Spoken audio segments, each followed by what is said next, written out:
Hey guys, welcome back to AG Automotive. Just quickly something that happened last Friday. This is my nano cam dash cam, as you can see there. But if you have a look at the other side, it's all skew-if. It's melted. There you go, there's a better shot. You can sort of see it's melted there.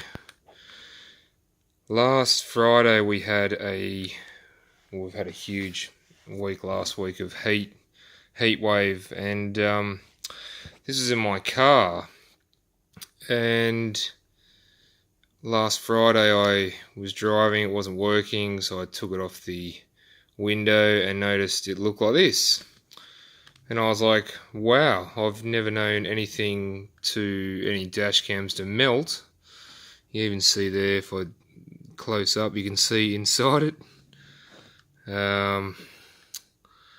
Yeah, it's